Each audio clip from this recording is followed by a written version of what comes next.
네, 형사소송법 2 시간입니다. 지난 시간에 이어서 계속해서 증거재판주의와 관련된 판례들을 좀 더 살펴보도록 하겠습니다. 이번 강의까지 증거재판주의에 관련된 판례를 살펴보고 다음 강의에서 거증책임, 입증책임으로 그렇게 들어가도록 하겠습니다. 먼저 소개할 판례는 2009도 2453 판결입니다. 2009도 2453 판결은 죄명을 보시면 뇌물수수, 변경된 죄명이 특정범죄 가중 처벌 등에 관한 법률 위반죄의 뇌물이 되었습니다. 그리고 인정된 죄명은 뇌물수수로만 인정이 됐던 그런 사안인데요. 어떤 문제가 있었는지 잠깐 살펴보겠습니다. 먼저 직무 관련성에 대해서 뇌물죄가 성립하려면 직무와 관련해서 직무와 관련해서 뇌물을 받아야 되지 않습니까? 그래서 뇌물죄에서 말하는 직무에는 공무원이 법령상 관장하는 직무 그 자체뿐만 아니라 그 직무와 밀접한 관계가 있는 행위 또는 관례상이나 사실상 관여하는 직무행위도 포함된다는 것입니다. 그렇지만 구체적인 행위가 공무원의 직무에 속하는지 여부는 그것이 공무의 일환으로 행하여졌는가 하는 형식적인 측면과 함께 그 공무원이 수행하여야 할 직무와의 관계에서 합리적으로 필요하다고 인정되는 것인가 하는 실질적인 측면을 아울러 고려하여 결정하여야 한다고 합니다. 자, 저희가 살펴보려고 하는 이제 뇌물액수와 추징액수의 산정에 관해서요. 형법 129조 제1항은요.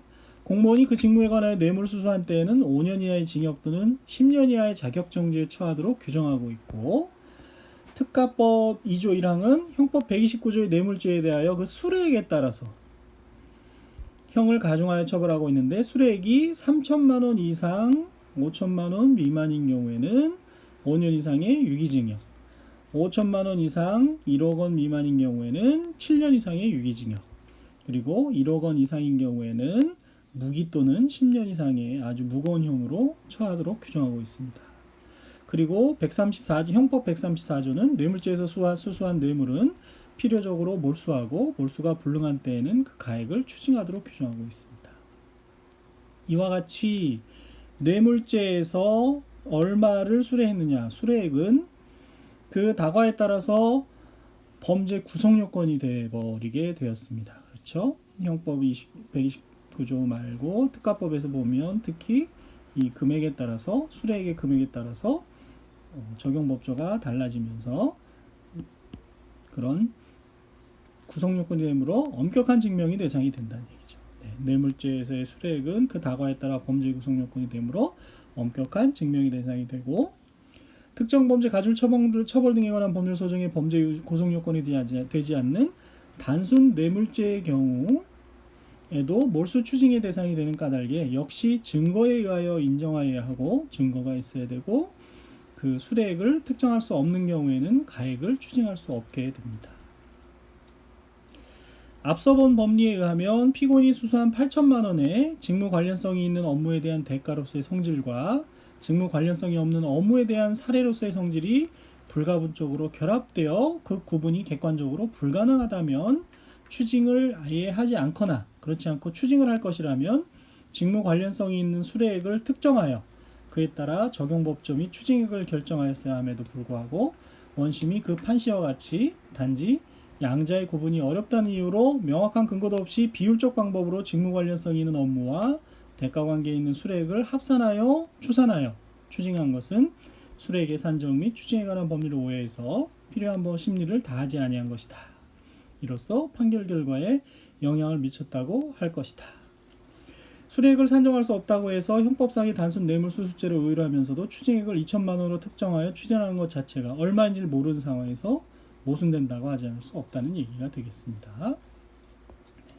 뇌물죄에 있어서 수뢰액이 특히 특가법과 관련해서 범죄 구성요건 사실이 되면서 엄격한 증명을 요한다는 부분을 잘 특히 기억을 해 놓으셔야 되겠습니다.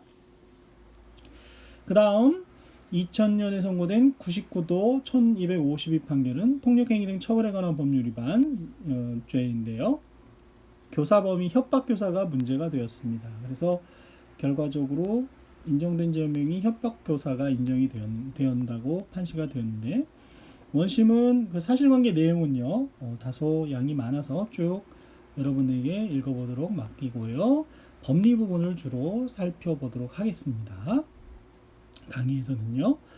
일단 교사자의 교사 행위는 정범에게 범죄 결의를 가지게 하는 것을 말하는 것이다. 저희가 형법 총칙에서, 형법 총론에서 배운 바가 있습니다. 그 범죄를 결의하게 할 수 있는 것이면 수단에는 아무런 제한이 없고 반드시 명시적, 직접적 방법에 의할 것을 요하지는 않는다는 얘기죠. 교사 행위가. 이와 같은 교사범에 있어서의 교사 사실은 범죄 사실을 구성하는 것으로서 이를 인정하기 위하여는 엄격한 증명이 요구됩니다. 그렇겠죠? 교사한 사실에 대해서는 엄격한 증명이 요구되고, 피고인이 교사한 사실이 없다고 부인하고 있는 경우에는 사물의 성질상 그와 상당한 관련성이 있는 간접 사실을 증명할 수밖에 없는데, 간접 사실을 증명하는 방법에 의하여 이를 입증할 수도 있고, 이러한 경우 무엇이 상당한 관련성이 있는 간접 사실에 해당할 것이냐는 정상적인 경험칙의 바탕을 두고 치밀한 관찰력이나 분석력에 의하여 사물의 연결 상태를 합리적으로 판단하는 방법에 의하여야 할 것이다. 그래서 저희가 앞서 지난주에 배웠던 증거의 종류 중에서 직접 증거, 간접 증거를 설명하면서 간접 사실에 대해서 살펴봤는데요. 교사범에 있어서도 교사한 사실이 없다고 부인하면은 직접 증거가 없는 한 다른 간접 사실을 통해서 증명할 수밖에 없겠지요. 그래서 사망 이하에서는 그러한 협박교사의 간접 사실 인정할 수 있는 부분들이 언급이 돼 있고요. 사항에 보시면 역시 저희가 증명의 정도를 지금 공부하고 있는데 4항과 5항에서 얘기하는 것은 지난 시간에 봤던 내용이 다시 반복이 되고 있습니다. 형사재판에 있어서 유죄 인정은 법관으로 하여금 합리적인 의심을 할 여지가 없을 정도로 증명이 돼야 되는데, 공소사실이 진실한 것이라는 확신을 가지게 할 수 있는 증명력을 가진 증거에 의하여야 하고, 이러한 정도의 심증을 형성하는 증거가 없다면 설령 피고인에게 유죄의심이 간다 하더라도 어떻게 해야 됩니까? 피고인의 이익으로 판단할 수밖에 없다는 것은 저희가 이미 알고 있는 얘기입니다. 그리고 지난 시간에 본 것처럼 여기서 말하는 합리적인 의심이라 하는 것은 모든 의문, 불신을 포함하는 것이 아니라 논리와 경험 법칙에 따라 유증사실과 양립할 수 없는 사실의 개연성에 대한 합리성 있는 의문을 의미하는 것이고, 법관의 심증이 반드시 직접 증거에 의하여 형성되어야 하는 것이 아니라 경험 법칙과 논리 법칙에 위반되지 않는 한 간접 증거에 의하여 형성되어도 괜찮은, 상관없다라는 부분도 저희가 이미 살펴본 바가 있습니다. 한편 이제 6항 같은 것은 전문 증거를 공부하면 이제 등장을 할 텐데요. 어떤 진술이 범죄 사실에 대한 직접 증거로 사용함에 있어서는 전문 증거가 된다고 하더라도 그와 같은 진술을 하였다는 것 자체 또는 그 진술의 진실성과 관계없는 간접 사실에 대한 정황 증거로 사용함에 있어서는 반드시 전문 증거가 되는 것은 아니라고 하겠습니다. 네. 이 부분은 굉장히 중요한 내용이긴 한데 전문 증거의 개념과 관련해서 전문 증거를 공부할 때 다시 등장을 할 것이고요. 그래서 이 사건에서는 간접 사실이나 간접 사실로부터 협박교사 사실을 추론한 상태에서 사실을 인정했던 그런 사안이라고 볼 수 있겠습니다. 그리고 8항에서 보시면 교사범이 성립하기 위해서는 어떤 요건이 필요하다고요? 교사자의 교사 행위가 있어야 되고 정범의 실행 행위가 있어야 합니다. 그렇죠? 그리고 그러므로 정범의 성립은 교사범의 구성 요건의 일부를 형성합니다. 교사범이 성립하면은 정범의 범죄 행위가 인정되는 것이 그 전제 요건이 되는 것도 저희가 형법 총론적 지식과 관련해서 알아두어야겠죠. 그래서 교사범의 공소사실을 기재하려고 그러면 정범에 대한 사실도 기재해야 되는 이유가 바로 이런 데에 있는 것이죠.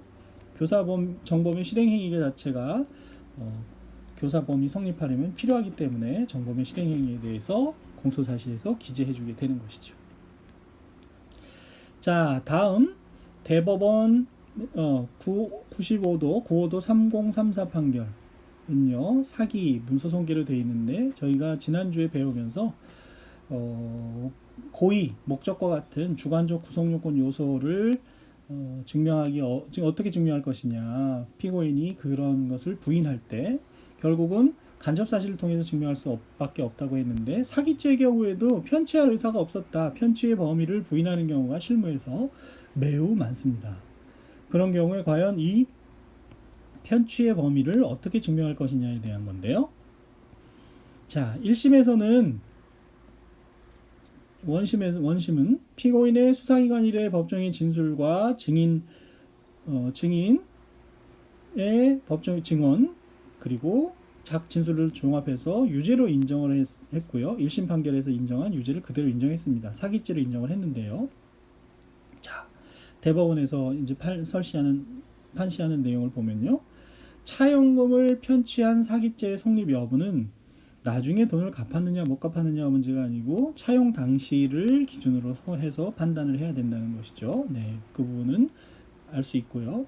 피고인이 차용 당시에 변제할 의사와 능력이 있었다면 그 후에 차용 사실을 전면 부인하면서 변제를 거부한다고 하더라도 돈 빌릴 당시에 이미 능력과 의사가 있었다면 단순한 민사상의 채무 불이행에 불과할 뿐 형사상 사기죄가 성립한다고 할 수는 없죠.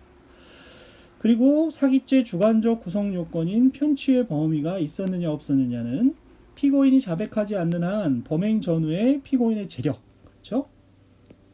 범행 전후의 피고인의 재력, 환경, 범행의 내용, 거래 이행 과정, 피해자와의 관계 등과 같은 객관적 사정 전부 간접 사실이 되겠죠. 이걸 통해서 판단할 수밖에 없다. 그런데 그런 관점에서 봤더니 1심과 원심에서 유죄로 인정한 것이 납득이 되지 않는다고 했던 그런 사안이 되겠습니다. 사실관계 내용은 역시 전부 다 다룰 수는 없기 때문에 생략을 하고 편취 범위를 인정하는 방법에 대해서 한 번 더 알아볼 수 있는 판례였습니다.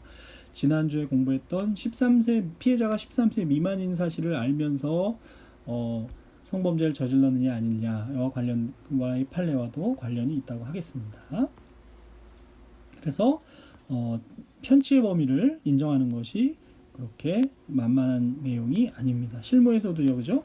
일단 실제 사회생활 관계에서도 돈을 빌려주다가 못 받게 되면 사기죄로 일단 고소하는 경우가 많은데, 그때 편취 범위를 어떻게 판단할 것이냐. 여러분이 나중에 실무에 나가서 활동을 하시다 보면 굉장히 많은 경우 이런 경우를 부딪히게 될 텐데요. 이때 이 판례를 기억하고 편취의 범위에 대해서 잘 피고인의 입장이라면 방어, 또 피해자의 입장이라면 공격하는 입장에서 편취의 범위를 어떻게 증명해내고 할 건지를 한번 고민할 일들이 생길 수 있을 겁니다. 그런 때 대비해서 판례를 한번 쭉 읽어보시면 큰 도움이 되리라고 생각이 됩니다. 그 다음 판례도 양이 좀 많아서요. 핵심적인 부분만 얘기를 할까 하는데요. 2003도 6056 판결인데, 특정 범죄, 가중, 처벌 등에 관한 법률 위반, 관세를 포탈했다는 그런 법령 위반이 되겠습니다. 그래서 방조범 내지 공동정범이 성립하느냐, 이런 문제들이 금괴를 수출하면서 관세를 포탈했는 그런 내용이 되겠는데요. 원심의 판단을 먼저 보시면, 원심은 피고인에게 공소사실의 죄책을 지우기 위해서는 두 가지가 문제가 되는데, 첫째, 정범이 성립하느냐 아니냐의 문제였습니다.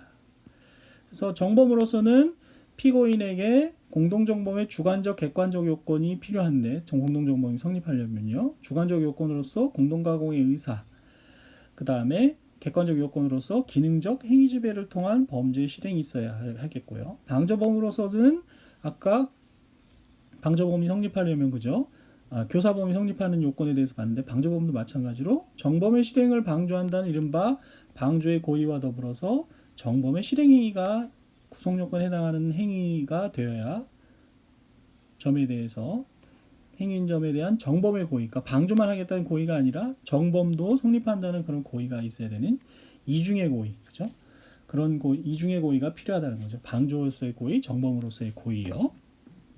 그래서 원심에서는 그런 걸 전제한 다음에 결론을 어떻게 내렸습니까?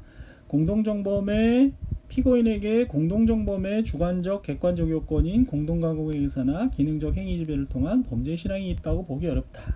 그리고 방조범이 성립하느냐 여부에 대해서도 그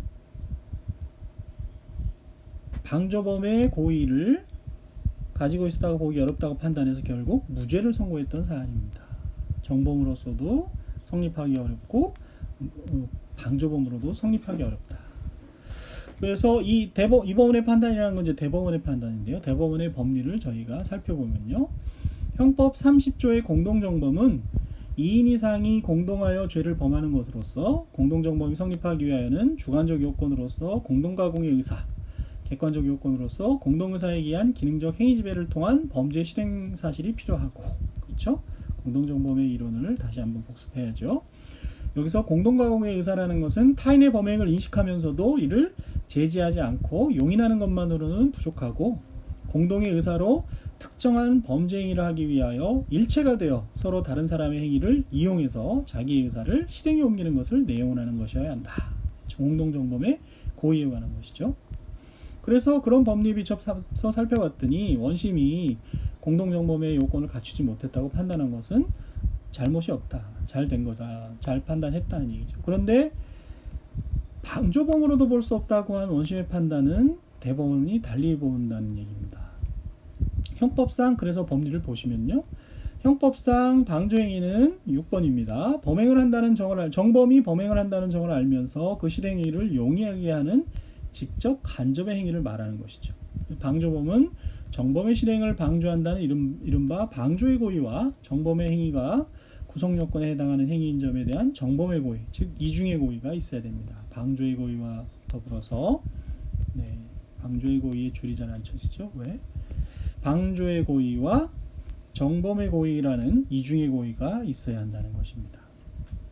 그리고 저희가 이제 증거재판주의에 관련해서 보려고 하는 6.1에 보시면 이와 같은 고의는 내심적 사실이므로 주관적 구성요건 요소로서 피고인이 이를 부정하는 경우에는 역시 앞서 사기의 편취 범위를 인정하는 것과 마찬가지로 사물의 성질상 고의와 상당한 관련성이 있는 간접 사실을 증명하는 방법에 의하여 입증할 수밖에 없고, 이때 무엇이 상당한 관련성이 있는 간접 사실에 해당할 것인가는 정상적인 경험칙의 바탕을 두고 치밀한 관찰력이나 분석력에 의하여 사실의 연결 상태를 합리적으로 판단하는 외에 다른 방법이 없다. 편취의 범위에서 사기죄에 있어서 편취의 범위를 인정하는 판시 내용과 거의 똑같은 것을 알 수 있죠. 그리고 방조범에 있어서 정범의 고의는 정범에 의하여 실현되는 범죄의 구체적 내용을 인식할 것을 요하는 것까지는 아니고 미필적 인식 또는 예견으로도 가능하다, 성립이 가능하다, 이런 얘기죠. 그래서 이와 같은 법리를 기초로 해서 사실관계에 비춰봤더니 방조의 고의와 정범의 고의가 있었는지 여부에 관해서 살펴보니까 아래와 같은 내용들이 인정이 된다는 겁니다. 그래서 8, 9, 10, 11, 12와 같은 인정사실을 보았더니 넉넉히 방조의 고의는 인정할 수 있다는 얘기가 되겠습니다. 그리고 14에서 보시는 것처럼 14에서 보는 또 다른 사실관계에 대해서도 수사기관에서의 진술들을 살펴보았더니 역시 최소한 방조의 고의는 인정할 수 있는 사건들이었다. 그 금을 수출하면서 위장 수출하고 하면서 관세가 포탈된다는 사실을 피고인이 알면서 그걸 방조했다고 봐야 된다라는 얘기가 있었다는 겁니다. 그래서 결론적으로 15번에 보시면 정범인 공소일의 관세 부정환급 범행의 실행을 직접적으로 용이하게 하는 것이었고 피고인에게 방조의 고의가 있었다는 거죠. 이 방조의 고의를 인정하기 위해서 사실관계를 인정합니다. 그래서 그리고 16에서 또다시 다른 사실관계가 나오면서 결국 원심은 방조의 고의 내지 정범의 고의, 방조범의 성립에 관한 그 부분에 대해서 법리를 오해한 위법이다. 사실관계를 많이 건너뛰었는데요. 그걸 다 읽다가는 도저히 강의 시간에 맞추기가 어려워서 그랬고 핵심적인 법리 내용에 대해서 살펴본 겁니다. 일단 이 판례에서 이야기하고 싶었던 것은 고의, 앞서 봤던 사기죄에 있어서 편취의 범위와 마찬가지로 고의를 어떻게 증명할 것이냐에 대한 것이었고, 덧붙여서 공동정범의 성립 여부와 방조범의 인정 요건에 대한 형법 총론의 공부를 복습할 수 있는 그런 판례의 내용이었습니다. 사실은 그 사실관계를 읽어보면 역시 현실에서 벌어지는 일들은 우리가 강의실이나 교과서나 책에서 공부하는 것보다 굉장히 복잡할 수 있다라는 것을 아마 눈치채셨을 수 있을 겁니다. 여러분들이 지금은 이렇게 책상에 앉아서 강의를 듣고 공부를 하고 있지만 이제 변호사 자격을 취득을 해서 실무에 나가서 활동하시게 되면 이와 같은 다소 복잡한 사실관계들을 마주하게 되고 그러한 사실관계 하에서 학교에서 배웠던 법리들을 가지고 활동을 하게 되니까요. 역시 법리 공부를 함에 있어서도 충실하게 법리를 익히는 것과 더불어서 사실관계가 복잡한 내용들이 나올 수 있다는 것도 기억을 해 주시면 좋겠습니다. 다음으로 2010도 1189 전원합의체 판결입니다. 다수 의견에서는 국가보안법 7조 5항의 죄가 목적범위냐 여부가 문제가 되는데 목적범위라는 것이 분명하다는 얘기고요. 목적범에서 목적은 역시 형법 총론의 공부를 복습을 한다면 목적범에서 목적은 범죄 성립을 위한 초과 주관적 위험 요소, 불법 요소라고 할 수도 있고요. 그 이외에 별도로 요구되는 것이므로 행위자가 표현물의 이적성을 인식하고 5항 행위를 하였다 하더라도 그러한 목적이 인정되지 않으면 구성 요건이 충족되지 않는다는 것. 목적범에 대한 일반적인 논리가 되겠죠. 그리고 3항에서 저희가 증명책임에 대한 얘기가 나옵니다. 공소가 제기된 범죄 구성 요건을 이루는 사실에 대한 증명책임은 누구에게? 검사에게 있으므로 행위자에게 목적범에 있어서 목적이 있었다는 점도 역시 누가요? 검사가 증명해야 되고 함부로 목적을 추정해서는 안 된다는 얘기가 되겠습니다. 그리고 그와 같은 목적을 증명하기 어려운 경우에는 그렇죠? 목적을 직접 증거 없는 때에는 앞서 우리가 공부한 것처럼 고의, 편취 범위 이런 거를 인정하는 것처럼 간접 사실을 통해서 종합적으로 판단할 수밖에 없다. 이렇게 판단을 내릴 수 있는 사건이죠. 그래서 자세한 사실관계는 저희가 생략을 하도록 하고요. 고의범뿐만이 아니라 목적범, 초과주관적 불법 요소, 위법 요소로서의 고의 목적에 대해서도 같은 입증 증명 책임과 법리가 적용이 될 수 있다. 이렇게 보시면 되겠습니다. 그 다음 2011도 9721 판결에서 보면 1항에서 보면 역시 2인 이상이 범죄에 공동가공하는 공범관계에 있어서 공범관계에 있어서 공모에 대해서 어떻게 증명을 해야 되냐. 공모는 법률상 어떤 정형을 요구하는 것이 아니고 2인 이상이 공모하여 범죄에 공동가공해서 범죄를 실현하려는 의사의 결합만 있으면 되는 것이다. 형법 총론에서 다룬 내용이죠. 그리고 그와 같은 공모는 전체의 모의 과정이 없다 하더라도 여러 사람 사이에서 순차적 또는 암묵적으로 상통하여 그 의사의 결합이 이루어져도 공모관계가 성립한다. 그리고 이러한 공모관계를 인정하기 위해서는 어떻게 해요? 엄격한 증명에 의해서 인정을 해야 된다. 그런데 공모의 점을 부인하는 경우에는 마찬가지로 고의, 사기범의 편취, 목적범에 있어서의 목적을 인정하는 경우와 같이 여러 가지 간접 사실을 통해서 인정할 수밖에 없다. 그런 내용이 되겠습니다. 그 이하의 사실관계는 여러분이 참고 삼아서 읽어보시면 좋겠습니다. 여러 가지 민사적 지식들도 이렇게 필요한 경우가 생기게 되고요. 그 다음 2009도 4949 판결은요. 정보통신망 이용 촉진 및 정보보호 등에 관한 법률 위반, 명예훼손죄와 업무방해죄가 되었는데요. 이 경우에 특허권을 침해했는지 안 했는지 특허권을 침해했는지를 인식했느냐 인식할 수 있었느냐가 문제가 됐다고 볼 수 있고 또 한편 비방할 목적에 대해서는 앞서 본 바와 같이 판례에서 비방할 목적과 공익에 대해서도 살펴본 바가 있는데요. 원심은 전부 유죄로 인정을 했고 1심 판결을 그대로 유지했는데요. 이러한 판결이 인정하기 어렵다고 대법원에서 얘기했던 사안이죠. 3항에서 보시면 명예훼손죄에도 그대로 적용될 수 있는 얘기가 되겠는데요. 허위사실 적시에 의한 명예훼손죄 또는 허위사실 적시에 의한 명예훼손죄가 성립하려면요. 아까 감사원 사건에서도 본 것처럼 그죠? 허위 사실임을 인식하여야 하고 그러한 허위라는 걸 알았느냐는 누가 입증해야 됩니까?